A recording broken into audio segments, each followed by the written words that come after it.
The lining of the small intestine, like the lining of most of the gut, is a single-layered epithelium. Depending upon location in the gut, the epithelial cells, usually called enterocytes, help absorb nutrients from the lumen of the gut, or absorb water from the intestinal contents.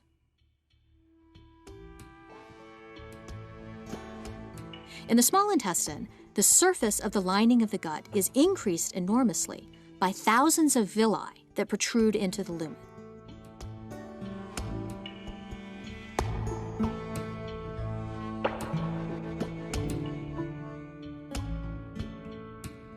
Here we see a single villus and its internal architecture. The surface of the villus is covered by a single layer of enterocytes, which extend down into the crypt below. Stem cells at the bottom of the crypt, located between Paneth cells, divide and make copies of themselves, and also make transit-amplifying cells. The transit-amplifying cells proliferate rapidly and move up the walls of the crypt.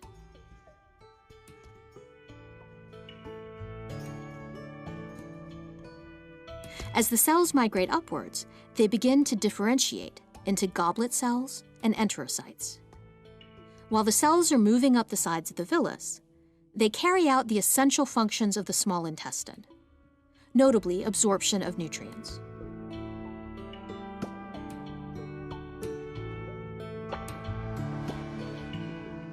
When the differentiated cells reach the tip of the villus, they undergo apoptosis and are shed into the lumen of the small intestine.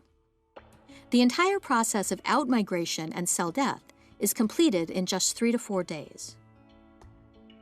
The process of outmigration and rapid cell replacement is a defense mechanism against the development of colon cancer, since almost all epithelial cells, including those that have accidentally sustained mutations, are shed within days of their formation.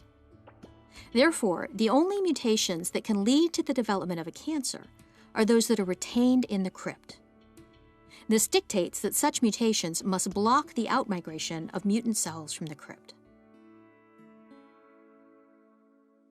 The outmigration of transit-amplifying cells from the bottom of the crypt depends on the protein called adenomatous polyposis coli, or simply APC. In the absence of functional APC, this continuous outmigration is blocked, leading to the accumulation of transit-amplifying cells in the crypt. In this animation of an experiment, APC loss is achieved through an induced gene inactivation, which appears to mimic the mutation that initiates most gastrointestinal tumors. APC is usually required to inactivate the intracellular protein called beta-catenin. The inactivation of beta-catenin permits the differentiation of the transit-amplifying cells and their continued outmigration from the base of the crypt.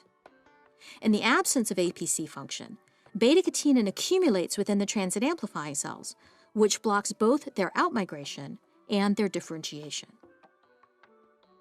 The accumulated transit-amplifying cells do not themselves form a carcinoma. However, they and their descendants can now accumulate additional mutations that will drive such cells progressively to become full-fledged carcinoma cells.